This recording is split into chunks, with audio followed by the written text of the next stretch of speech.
Welcome to our second Jackson Bailey Memorial Lecture, and thank you for attending today's lecture.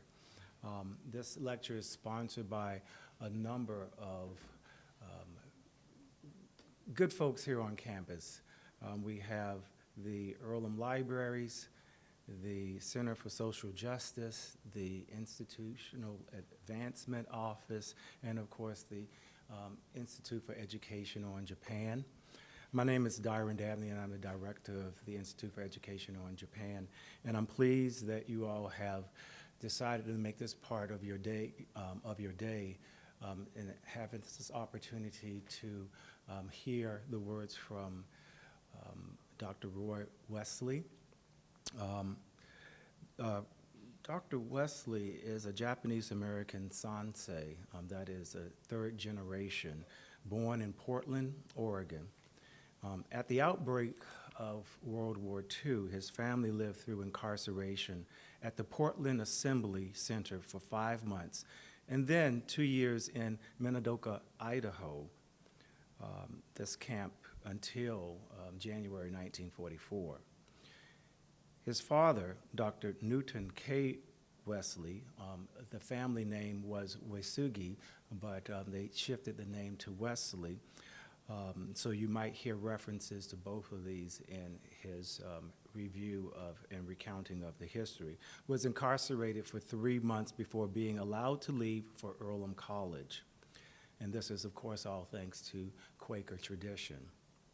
After the war, the family resettled in Chicago, where Roy was raised and educated.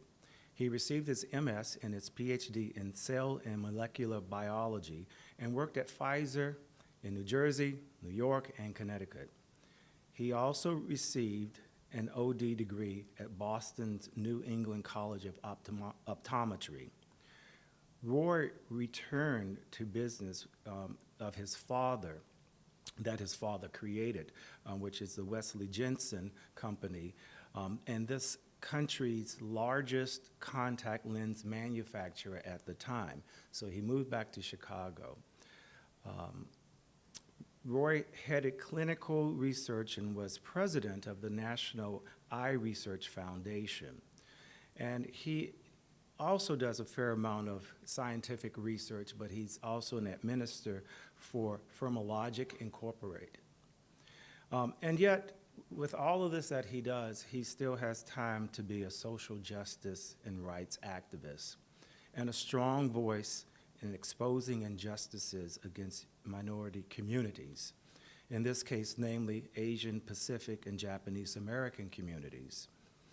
He has lectured widely on the Japanese American incarceration experience, and he is a key contributor to a profoundly impactful exhibit or exhibition on the Japanese American experience during World War II entitled "Then They Came for Me," which debuted at the Alphawood Gallery in Chicago. Earlham College can also be proud of its own collection, now prominently on display in the first and basement floors of the library. Really wonderful job done by our librarians. And I certainly encourage all of you all, if you have any time, to get over there. It's a wonderful exhibit. Amy, Jenny, Tom, Neil, thank you so much for all of the work that you put into making that a wonderful piece of history for our Earlham community and the Richmond and surrounding community. Today, Dr. Wesley will connect the dots between Earlham College's social justice mission and Japanese internment experience. It is a very personal lecture since his father and uncle, along with other Japanese Americans, were rescued by Earlham College from this tragedy. So please join me in welcoming Dr. Wesley to the podium. Thank you.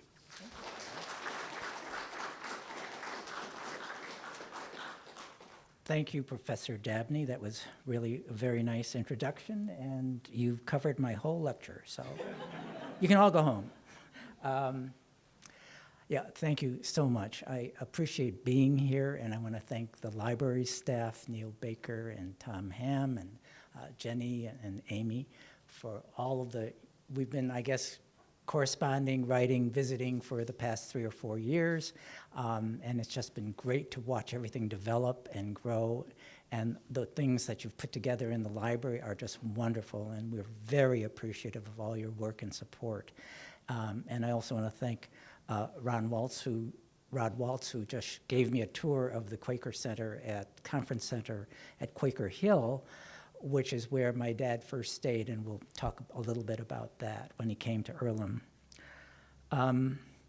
So this is a banana. And I wanted to start this way because I want to talk about words. And a banana is yellow on the outside and white on the inside.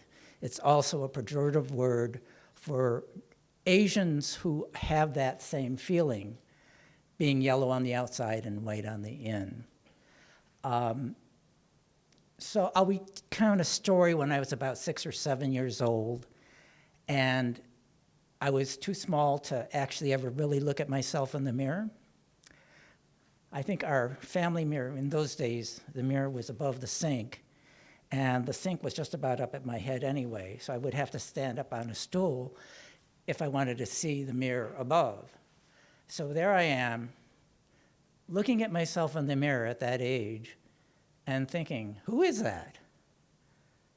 The school I went to was 90% white in uptown Chicago. And it was an area of transition, of diversity, but the school still had 90% white Americans, mostly Jewish. So on a Jewish holiday, 90% of the students were gone, and I was the only one sitting there in class practically. But I thought I was just like them until I think one day in the schoolyard, some kids were taunting me, saying, "Ching, ching, Chinaman," with that kind of funny sing-songy way of doing it. And instead of being hurt, I thought, God, those kids are really stupid. I'm not Chinese. I'm a Japanese American. Why don't they know the difference? I mean, I don't know the difference, really. I can't tell Chinese from Japanese, to tell you the truth. But it was the beginning to understand there is a racial difference. I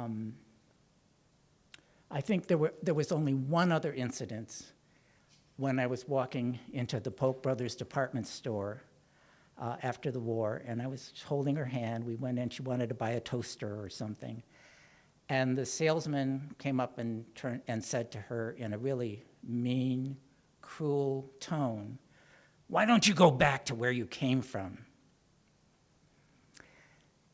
I saw her flush red, grab my hand and turn around. We just walked straight out.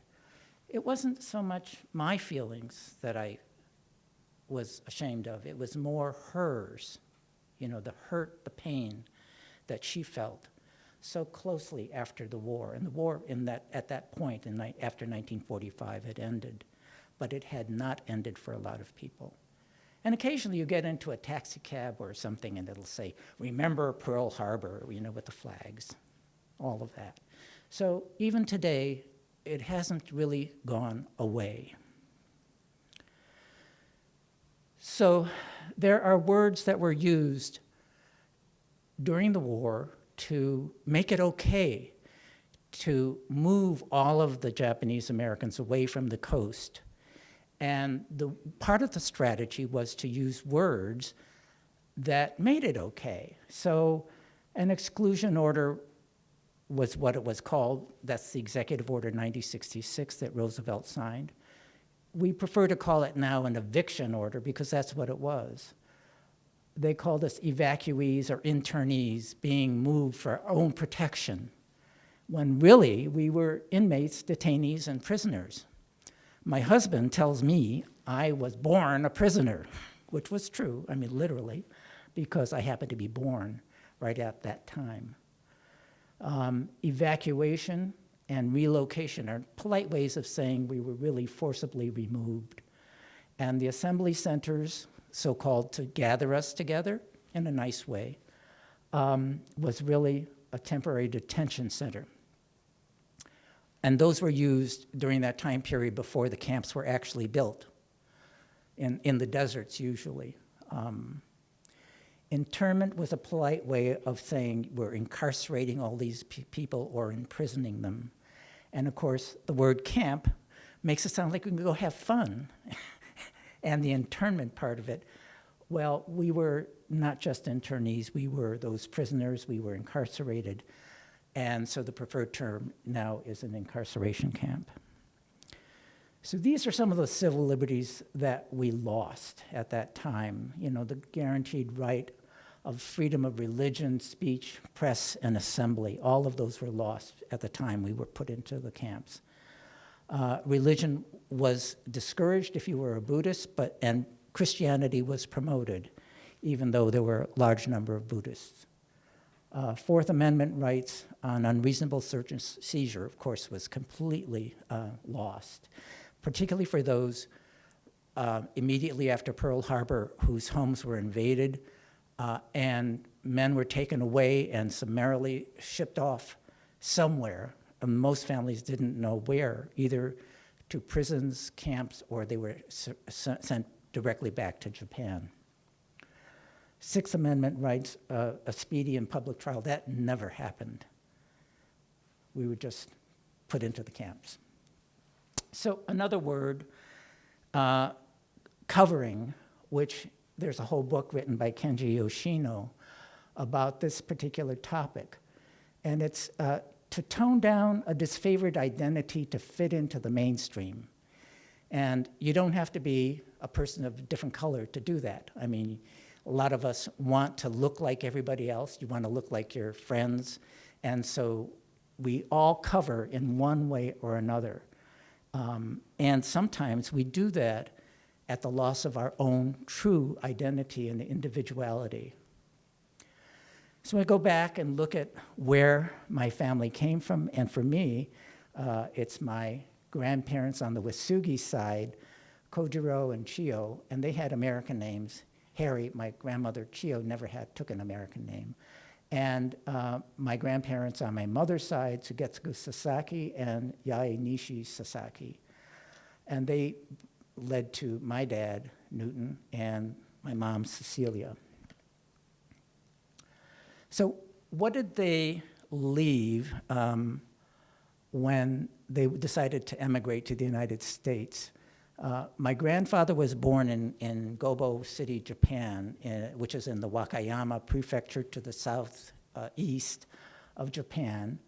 And my grandfather, Sasaki, was born in Nagoya, and he was a Buddhist priest, was destined to be a Buddhist priest at that time. They were born during the Meiji era, which was a period of westernization in Japan, following the Sino-Japanese War period.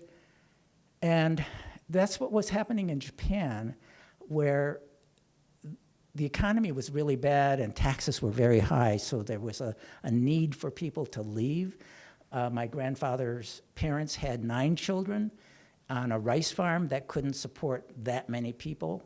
It was economically impossible, so 3 of those children emigrated to the United States, where posters always promoted America being the land of riches and streets were paved with gold. Well, they found out that wasn't true. In fact, there were a lot of truths, if they had known, they probably would not have left. Some of those being like the Naturalization Act, which allowed Africans to be naturalized in the United States, but not Asians.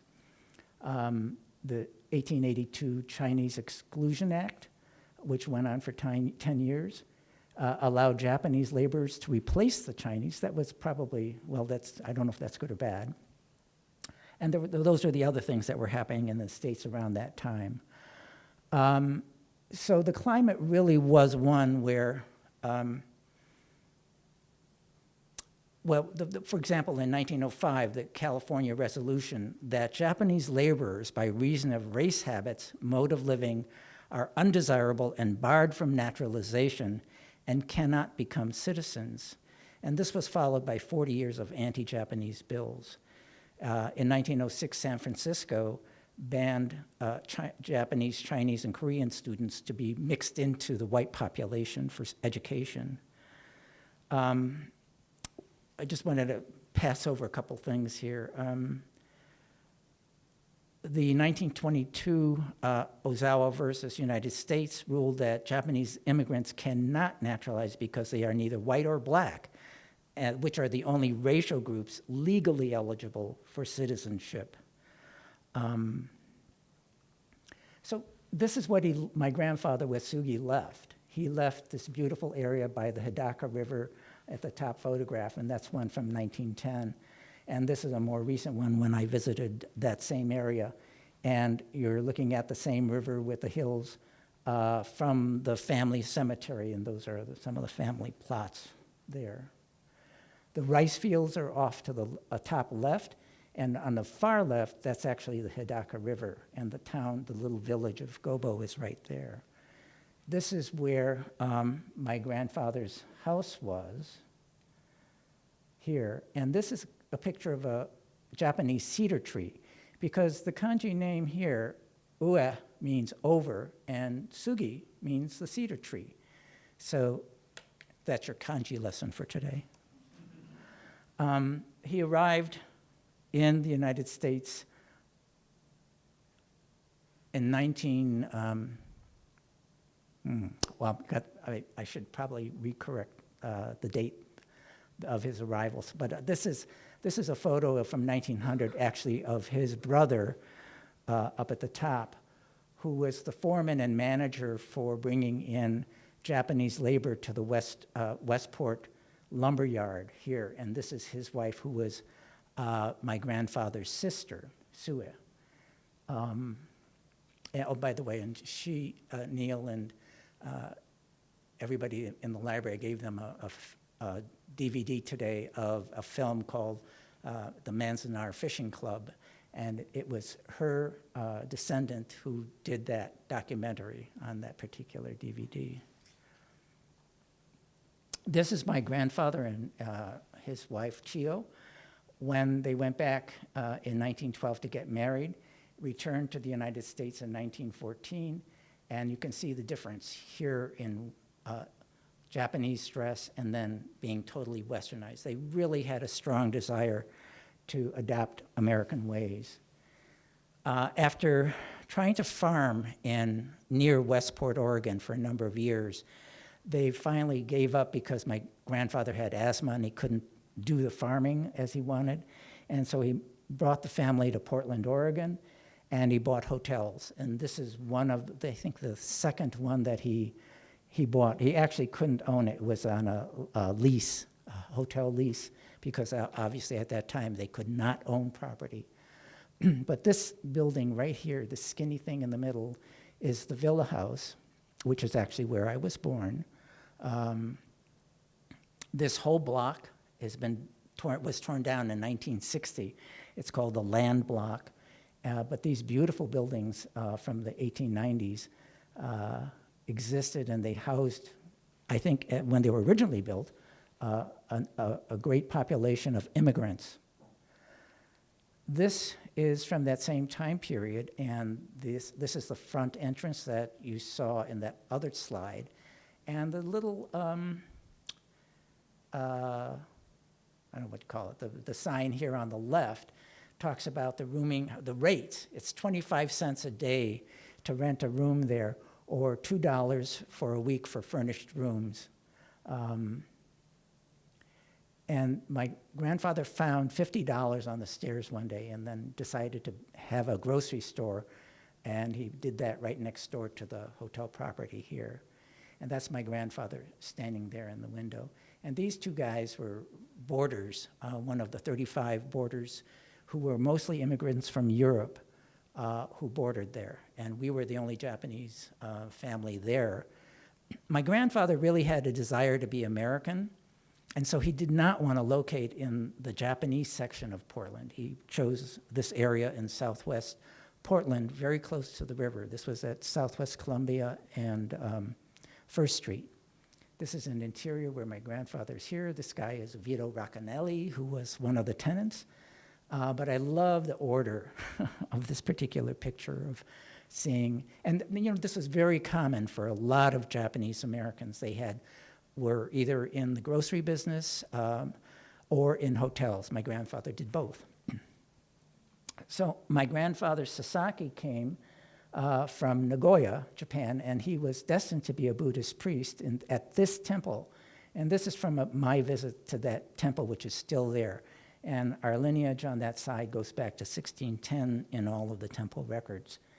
And the reason he left was that he loved music and wanted to express himself that way. And so he found Christian missionaries who helped get him resettled and sent to Seattle, Washington, to start over again. What's funny is that this temple is still, there's a Sasaki who is the current priest, and when I met the family, he's this long-haired kid, probably in his late 20s at that time, and he had a rock and roll band in Nagoya, sorry. And so there's something about, in the Sasakis, there's this musical trait that you cannot stamp out. It still exists today. So anyway, this is his passport when he came. He married my grandma, who came in about the same time. She was quite a bit younger.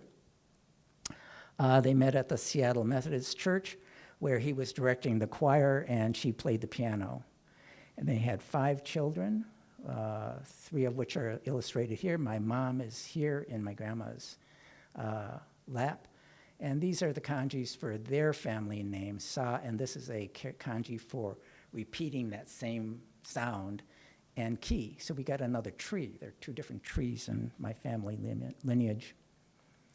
My grandfather worked here at Frederick and Nelson, which was a big department store. He obviously spoke English well because he was a salesman in the furniture department area, and directed the choir on all the special occasions for the store. So my mom and dad, being in different towns, met because my dad was on this basketball team. He's the casual one here. And this is my mom here in their family portrait. Much more formal, more sophisticated, I think. And it kind of characterized the 2 differences between the 2 families.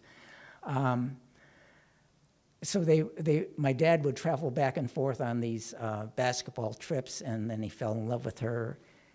He convinced her to move down to Portland, and after let's say I'm ahead of myself there, but they got married 3 years later. My dad graduated at the age of 16 from high school, and he really didn't know what to do. But when he graduated, because he was really a good student, and he felt like he really needed to mature. So he worked in salmon canneries in Vancouver and then the lumber yards. He actually worked on the train doing hard labor, pulling ties for the railroads and stuff like that. And he finally decided that he needed to go to college because the hard labor was not a life that he really wanted to continue for the rest of his life. And he went through the yellow pages of Portland from A, ended up at O, and for some reason, optometry leaped out at him, and that was what he thought he really wanted to pursue. He had eye problems from an early age, about 9, when he needed glasses in order to see distance. And so maybe that had influenced his idea of what, optometrists do.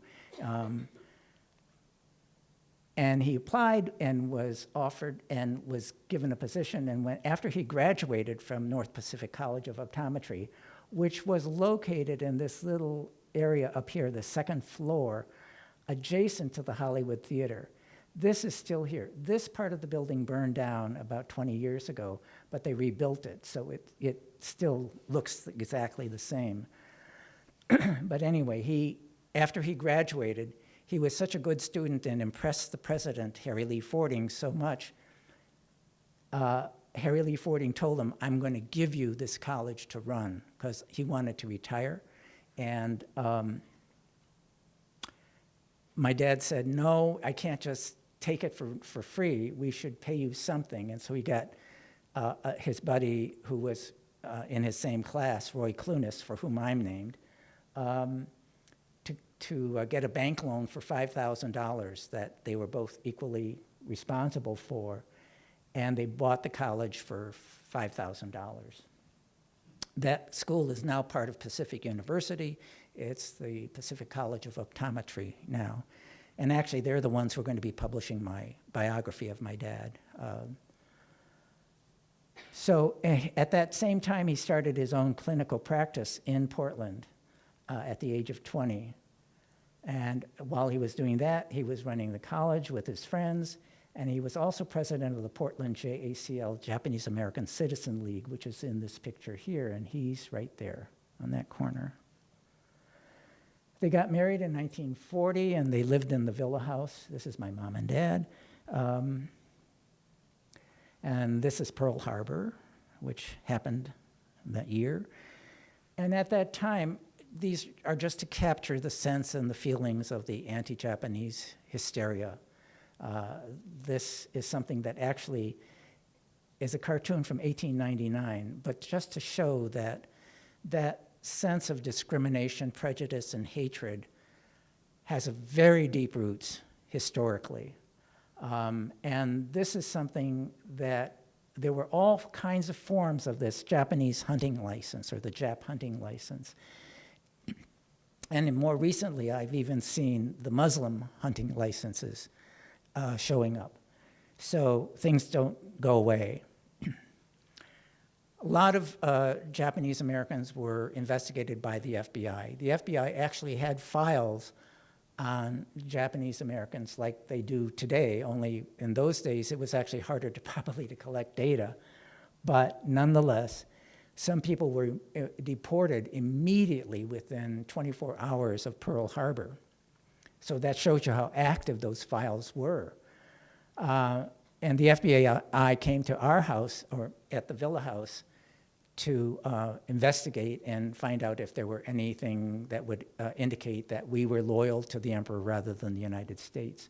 Well, it was an interesting story because my dad had his practice in the white section of Portland, and down the street from him was this printer named Mr. Grossenbacher. And his daughter had a visual problem, so he brought his daughter in to be examined, and he fitted her with glasses. And he said, I'm not charging you because you're such a nice guy. We're neighbors, we're business kind of men on the same block. And so Mr. Grossenbacher was very appreciative of that.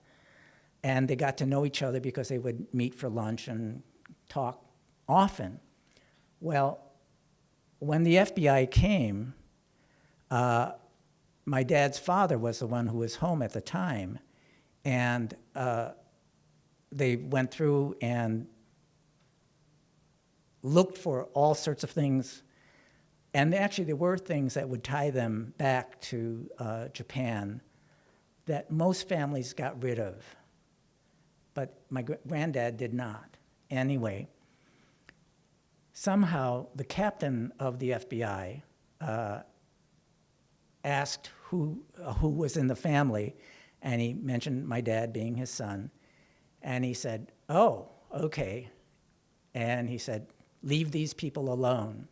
They have nothing but loyalty to the United States. That was to his team that was searching everything. And it turned out to be Mr. Grossenbacher that he befriended and helped the daughter.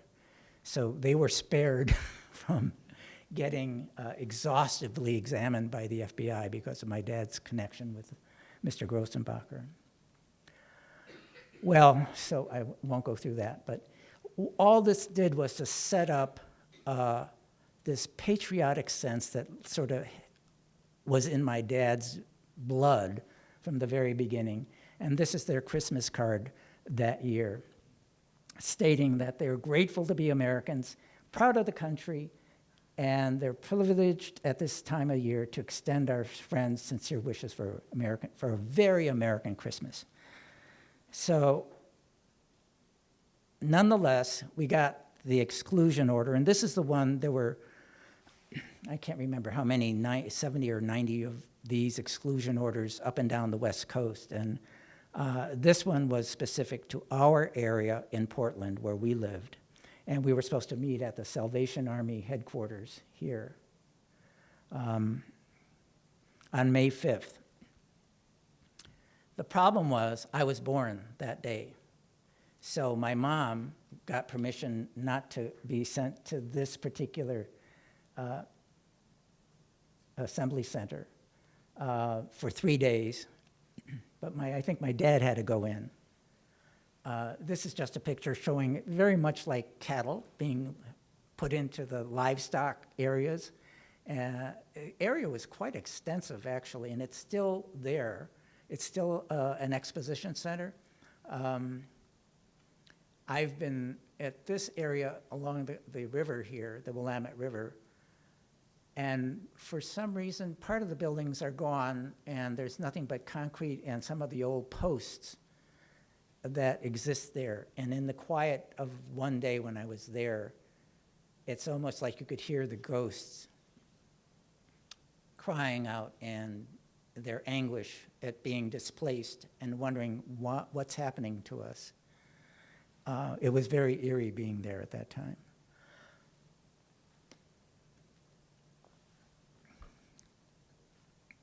So we were there from May to September in 1942.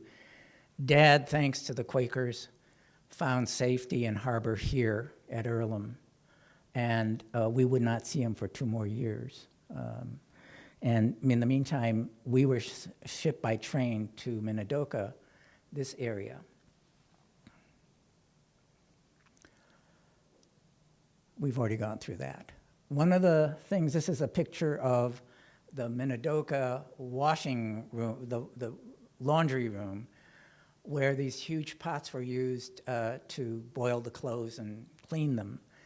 And the only reason I put this up is because one of the funny things that happened is that when I was born, I came early. I was about 3 or 4 weeks early.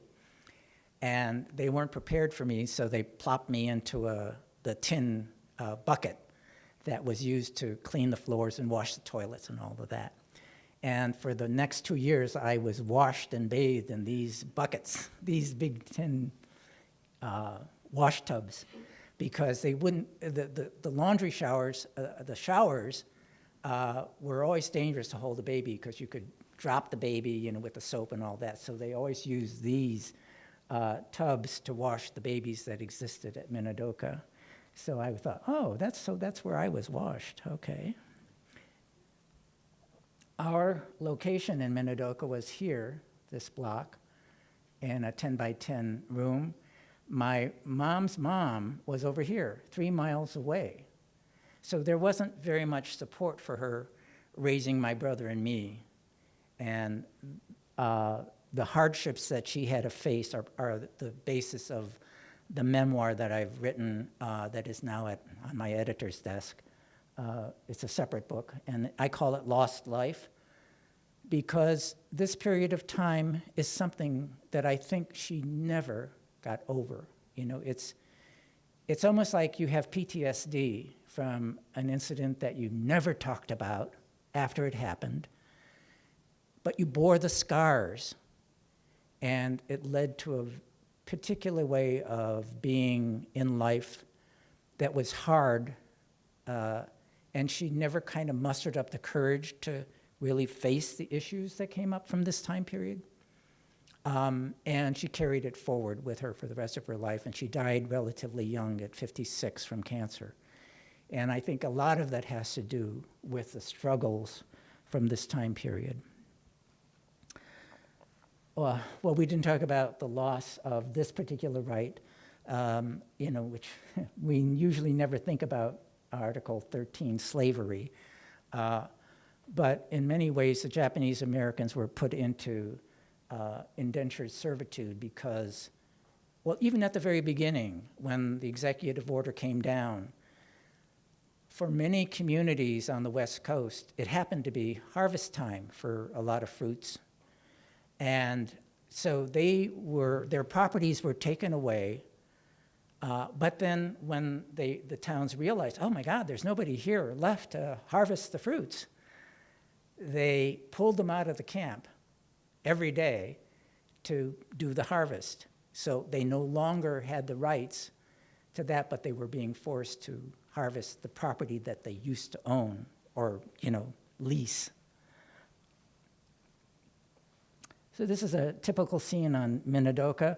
It was in eastern Idaho, and in the summers it would get up to 120 degrees. If it rained, you had these big muddy areas.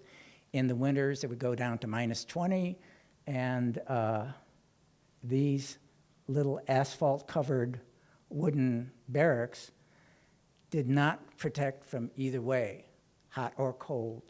And you had these potbelly stoves, one per unit area, and trying to find lumber to be able to burn to stay warm was very difficult. So it was not a pleasant existence. This is me with my mom. Oops, where is that? That's me with my mom.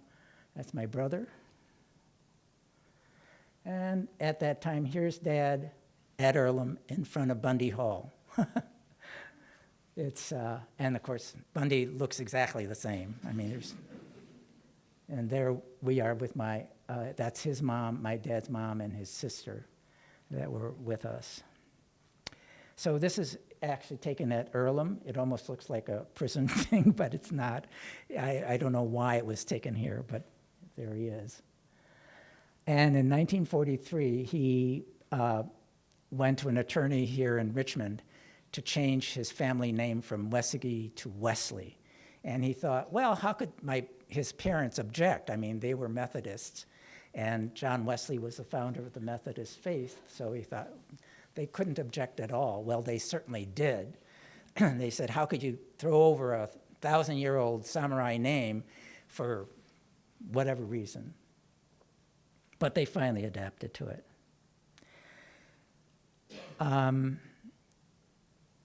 These are some of the hateful things that came up around that time in Richmond when the Japanese American students were being put in, thanks to President Dennis and the Quakers. And in this particular letter, it says, the reasoning is that, well, Richmond is an important center of war production and aerial activity. We know the effectiveness of fifth columnists and saboteurs. Richmond boys are fighting and dying on a dozen fronts. They expect us to defend the home front. And then Carol Alcott, the noted news commentator, warned, no Japanese can be trusted except a dead one. Well, if you don't know what the fifth column is, this is a cartoon by Dr. Seuss, the lovable cartoonist. He was very much anti-Japanese at that time, and he had a whole series of cartoons against the Japanese Americans. Here's another letter talking about the recent admission of 6 American-born Japs to your college. While it may be true that these 6 students are American citizens, on the other hand, they have the Jap stripe. I imagine that they are more Jap than American, and to admit them to your college now may, under the conditions, result in very unpleasant situations later on, and I wish to register my objection to their admission to your college. Well, against all of that, Dad gave a talk, which he called the Chapel Talk at Earlham in January of '42. And I was just wondering, I can't imagine what auditorium he's referring to except that the one in Carpenter Hall. I don't know what it was called then. Was it still Goddard then? Oh, okay, so it is the same name. All right, great. I can change that in my talk then. So, and what he was expressing here was gratitude to the Quakers in Earlham for making him feel at home. He discusses historical racism. And by the way, this talk is actually in the Dennis letters at the library. He couldn't talk about it without being choked up, was his term. But time has passed, and so he could go on and talk about this. And he does end on a patriotic tone. the one thing that I always notice when I read this chapel talk is that he doesn't discuss anything about his family, and I wondered why. I mean, even at the point when he talks about his own entry into incarceration on May 5th, which was my birthday, he doesn't mention that I was born or that he had another son. And I wondered why. Why doesn't he talk about his own family? And it may be having to do with being choked up. You know, if he did, he might end up in tears. And he's the kind of guy who would never show that side of emotion. You know, this is a very 40s, 50s kind of American male trait. So it's kind of peculiar to my mind. And then he does end up talking about the brightest symbol of this auditorium, the American flag, kind of consistent with that Christmas card you saw. You know, he wanted to be an American through and through. Before this time, he had testified to the Toland Commission when they were doing these evaluation of whether the Japanese Americans should be taken away from the West Coast or not. And so he had the opportunity to testify at the Toland Commission in San Francisco. And his point was that Japanese Americans were Americans and that 80% of them were American citizens. So he has always led the charge. In fact, that's part of why he was on the Japanese American Citizen League, was to support the American part of being Japanese. I should have put this slide in earlier, but this is, you know, thanks, really, and this is one thing that always bothers me, is that the Friends never get the credit due them for providing safe harbor for the Japanese American students. And I think there needs to be far more emphasis placed on the huge effort that the Friends made, you know, and it was sort of centered out of the area in Philadelphia where they created pamphlets like this and mounted this huge campaign across the country to try to bring Japanese American citizens to different campuses. And I often wonder, well, why did my dad get selected in spite of the fact that he already had a degree? He was an optometrist. He was in practice. Why did he come back? And the excuse was that he wanted to get a medical degree. Part of it was because his mother wanted him to be a medical doctor. And so part of the reasoning that I mentioned before, that, you know, he started looking for a profession and he went to the Yellow Pages, well, this is another reason that he went into optometry. He said, even though his mother wanted him to be a medical doctor, he couldn't stand the sight of blood. So maybe another reason why optometry works, because you don't have to deal with blood. But anyway, so I think hopefully in what I've written to date that there's a lot more emphasis placed on the heroism of the Friends in saving the Japanese American students.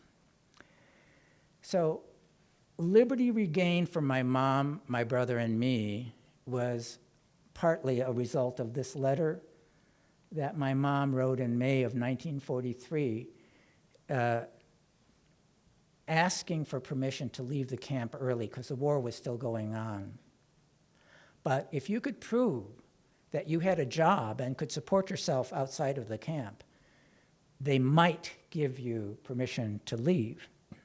And in this letter, she talks about, you know, being separated from her husband who's at Earlham, and by the way, this letter comes from something I found in the National Archives in Washington, D.C. It's in a file. And I learned things about her I didn't know before, that she had a job. I didn't know that she worked for my dad as a receptionist and technician when my dad had his office in Portland. and that she used to work in a glove factory using a power sewing machine, and that she worked as a grocery store as a clerk. Well, it was the reply letters from the administrator, Sherelle, said that the most useful task for her is this power sewing machine. I don't know, I really don't know. I had to go look those things up, but there are these kind of large machines that I guess you make gloves and handbags out of. And I didn't think that there was a technique to it, but obviously there is. And he wrote back and said, yes, that's the most useful skill that would pay you well enough that you could support your family. So this was May 1943. We got permission to leave Minidoka in January of 1944. So even after writing that, it took quite a bit of time for us to get out of the camp. So we did start up again in Chicago, and Dad had gone back and forth between Portland to Earlham, having to go through Chicago on the train. And he fell in love with the city, and at that time, he put the family in Douglas Park, which was very difficult to do because housing was really tight, and most of the places still kind of discriminated against the Japanese Americans because the war was still going on. So we ended up in a Jewish neighborhood in Douglas Park. There was a big synagogue very close to the house. He taught optometry at Monroe College, which became the Illinois College of Optometry. He worked at Northwestern's Department of Ophthalmology, and he started his own clinical practice and began researching into contact lenses. So one of the things that happened in between here was that summer, as soon as he left the Portland Assembly Center, he came to Earlham, and it was too early for school to begin in September, so they put him up at the Quaker Conference Center, which is what Rod showed me today. And what's amazing about that is that the Hamilton family were the ones who took care of him at the time, and what he's written about them was that he was very grateful to them for taking care of him, for providing meals, for that time period. But he would go up to Chicago because his vision was deteriorating, and when he was actually in second year in optometry school, he saw that he was getting double vision in one eye. And if that happens, it's usually astigmatism. Well, it wasn't that because it couldn't correct it with glasses. So it had to be something else, but nobody could tell him what it was. He went to 50 different ophthalmologists, and nobody diagnosed it until he came to Chicago during that summer, met a Dr. Fantle, who was an ophthalmologist, and diagnosed it as keratoconus, which is a protruding part of the cornea going out, and usually the surface wrinkles enough. So when you've got these wrinkles on the front surface of your eye, all you see are multiple images. And his were getting so bad that there were getting to be hundreds of images. It's amazing that he could even read, given what he had to see through. Dr. Fantle recommended a contact lens sort of at that time, which was called a scleral lens, and they'd come back in fashion in a different form. But in those days, those were those huge glass or just beginning plastic lenses that fit over the entire white of the eye plus the middle. And what was a miracle for him, because he could see clearly, you replaced that wrinkled surface with a smooth, clear optical surface, so it restored vision. The problem was he could only wear it for an hour at the most with great pain. But that planted the seed. There's a possibility for people like him with that particular eye disease to see clearly. So he began research into maybe miniaturizing it, and two of his students who were with him at the Monroe College of Optometry, two of his students were recruited to help him in this research. And so it was George Jessen and Val Kuhn were his two students. And he opened up his optometric practice, really specializing in vision training, mostly for little kids. It was pediatric. This is where he first set up his practice on the 4th floor up here. And I was just in that building a couple weeks ago, and I can't believe, but his office, where the clinic started, it still looks exactly the same. It's got the same wooden frame around the windows as it did back in 1944 when he started. Yeah, so he also opened up a clinic, which was mostly for kids and who had visual problems. This is where they did their research, which was his partner George's mother's apartment building, and she lived up here, and George and his family lived here, and they worked down in the basement. So they would mold these lenses in the oven sometimes, and then run downstairs and work on them. And they had a sewing machine, one of the Singer sewing machines with a pedal, that they turned into a lathe to cut the lenses, and they started using plastic, PMMA, polymethacryl plastic, to do that job.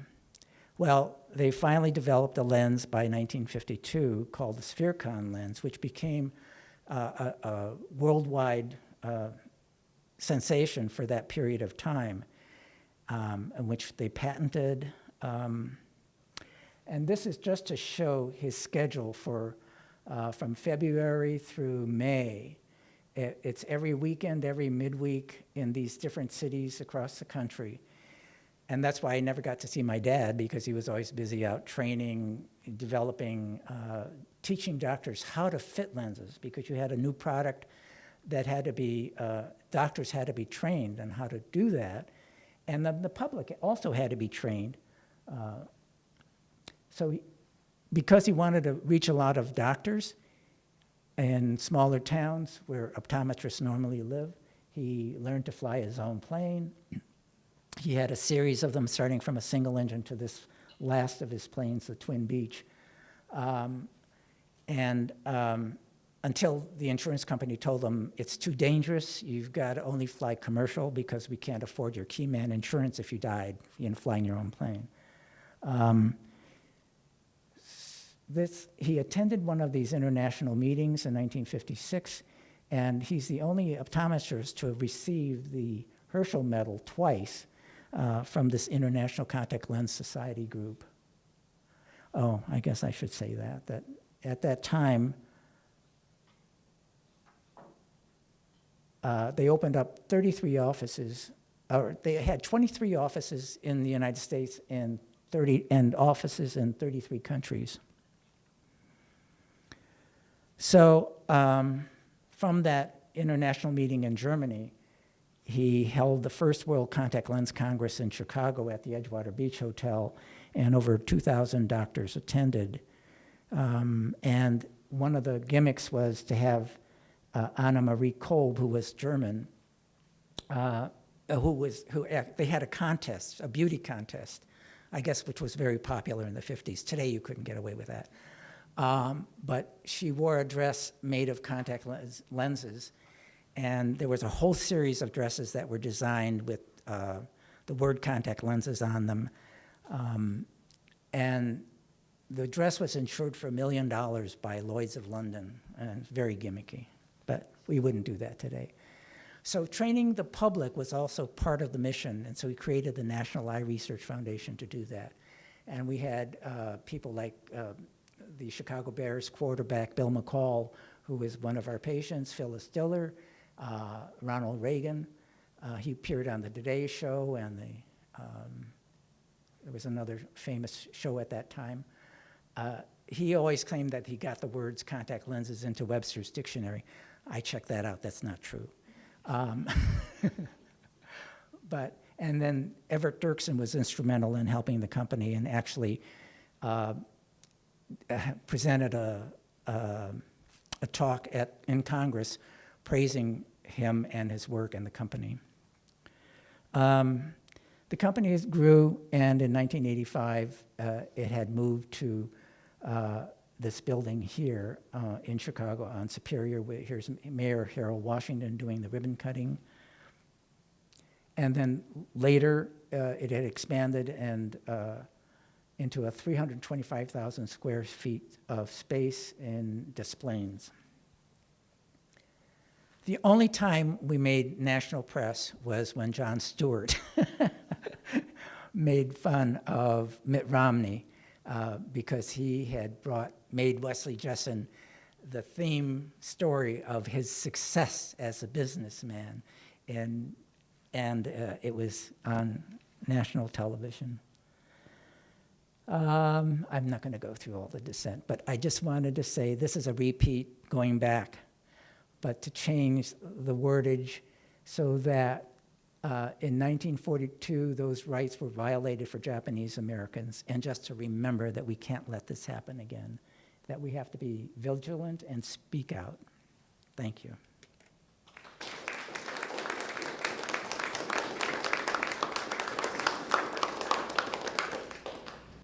Thank you very much for your presentation, and certainly connecting the dots of the early enrichment community history to your family. We have a little bit of time. I want for questions or comments. I certainly want to respect those of you all who are here in your schedules, but if those of you who have questions after 5:30 time, you are welcome to stay beyond to ask additional questions. But we'll take some from the floor now, please. Comments or questions?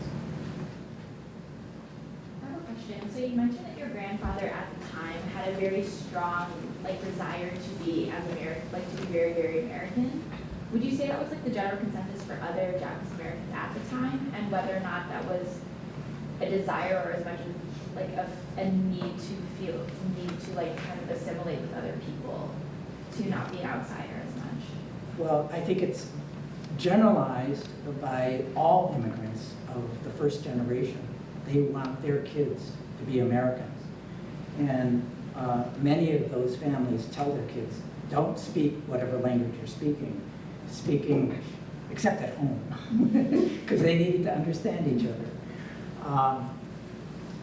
No, I think it's a very common phenomenon, and I think among Japanese Americans in particular, especially after the war, they felt marginalized so much and ashamed. So it kind of hindered, like my grandmother Sasaki, and actually all of my grandparents were in English schools the whole of their lives until they, really got so old they couldn't read the books anymore. But they were always trying to improve their English.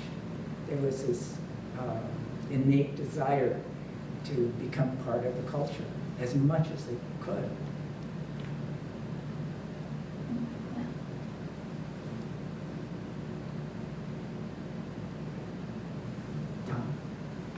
Did your mother have any stories about the journey from Idaho to Chicago in 1944? Because I would think that would have been in some ways a harrowing trip to take as a Japanese American woman in wartime, going cross country.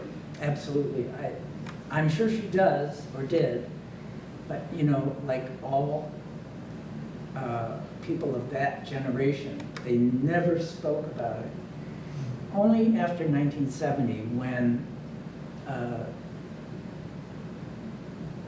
Congress looked at the issue of reparations and people began to start their testimonies of what happened, did it become sort of okay to speak up. But by then my mom was dead. So no, there was no communication of what happened. I'm actually going through my her mother's diaries. I'm having them translated. I've been studying Japanese now for 4 years. I'm still a beginner 1 level. But that's because I can only do it once a week. No, that's my excuse. But, no, I'm trying to find an answer to what were the feelings, emotions, and of that particular trip. And I haven't found it yet, but I'm searching.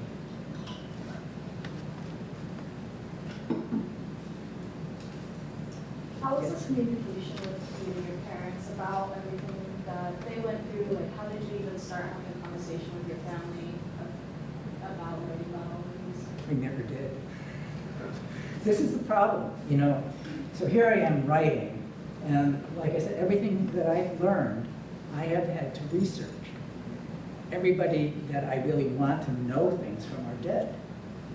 You know, my aunts, my uncles, some cousins may have some scattered memories, but you know, by then you've diluted the stories so much that you have to really search for the veracity of it all.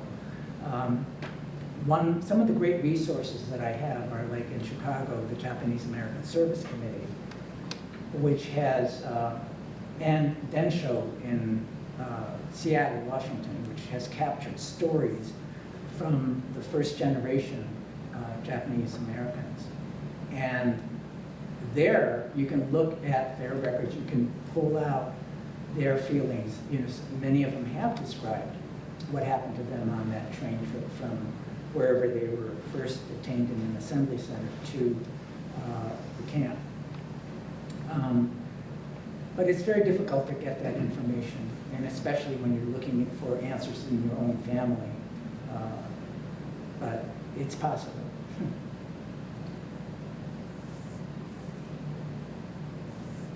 Does anybody else have immigrant stories of their own that? I think it's interesting that in Hawaii, which is where I grew up, the situation for the Japanese Americans was really different.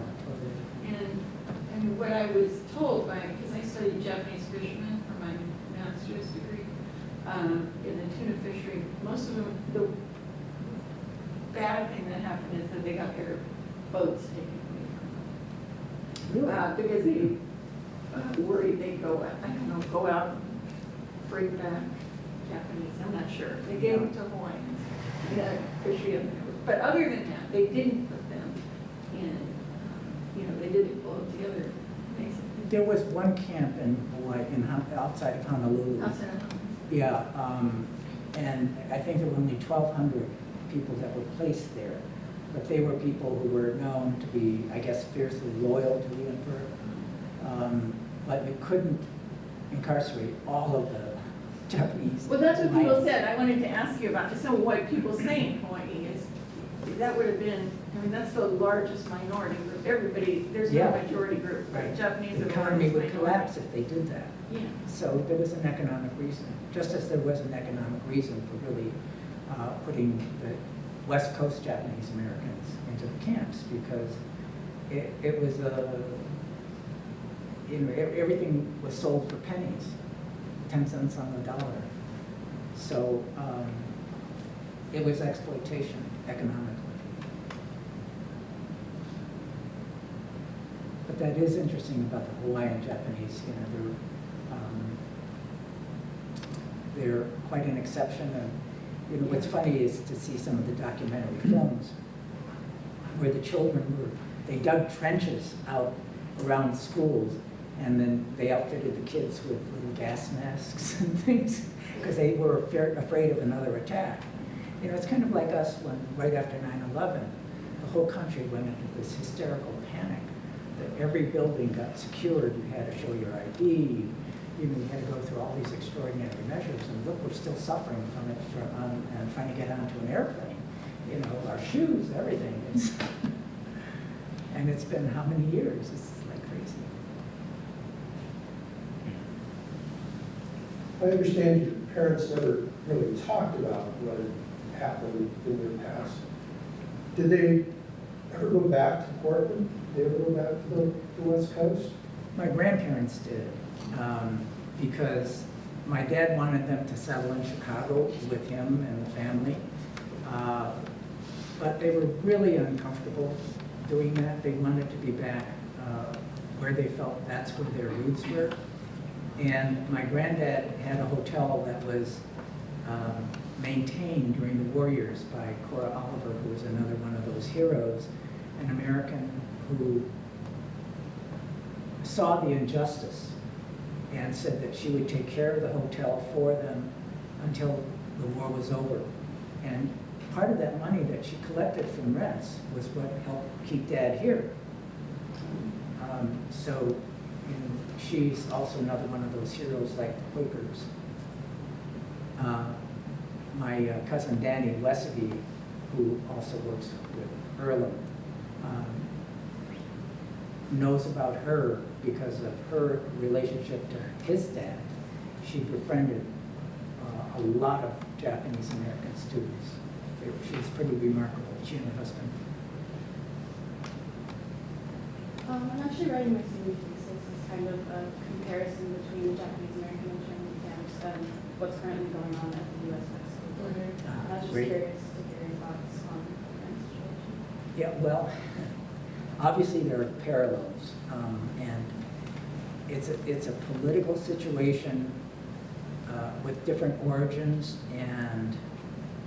but the underlying basis of the way you treat human beings, no matter what ethnicity, is the same. So I think that's the unifying factor. And you can go through all of the political arguments about why what's going on today could be justified. But I don't think from a real moralistic point of view, you can ever justify it. I mean, there are just too many other situations that we see. And in the Second World War, it wasn't just Japanese Americans. You have to think about all the refugees that came here from all over Europe, including the Jews. But, you know, there were far more than that. Yes. Is there any marker at Minidoka now of the camp Yes. that existed there? It's actually become a National Historic site, and it's funded through the park, National Park System. And yes, there are markers. They rebuilt. They have an original existing barrack that they put up, and they have docents who give tours and explain things and what had happened. I think they rebuilt the guard tower at the entrance. And there are a lot of stone buildings. There's some things survive, like there's a root cellar where they would store the vegetables that during the winter that were harvested, like beets and potatoes, things that could last. That's still there. Yeah, there are a number of things that are on site.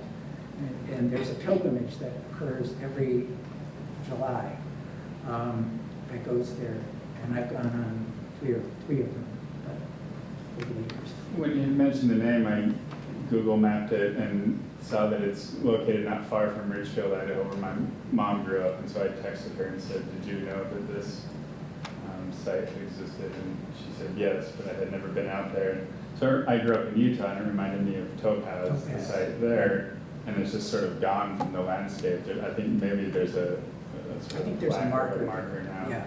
But that's part of what I find sad and intriguing about the story, is that it sort of quickly got erased from the landscape, right? And then people who didn't share their stories, and so we're sort of now doing this kind of archaeological work to try to, I mean, it's just very interesting, but there's so much more to it. I did, as an undergrad, did a little bit of work in Ogden, Utah, the Ogden Buddhist Temple, and you start talking to people, and these stories are really intriguing, but a lot of the people who experience it firsthand are, Yeah, they're all gone. yeah. Except me. Manzanares. Have you been to Manzanares? To where? Manzanares. Oh, Manzanares, I mean, yeah. there's still a lot. I mean, that one is really a well-developed site right now, and it has a lot of funding, Yeah. and it gets a lot of publicity, actually. And it's not easy to get to either.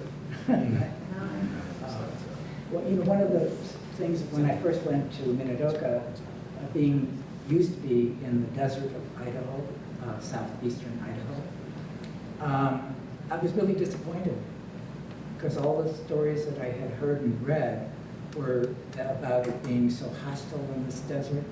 But you go there and there's this lush green area, you know, it's all like farmland.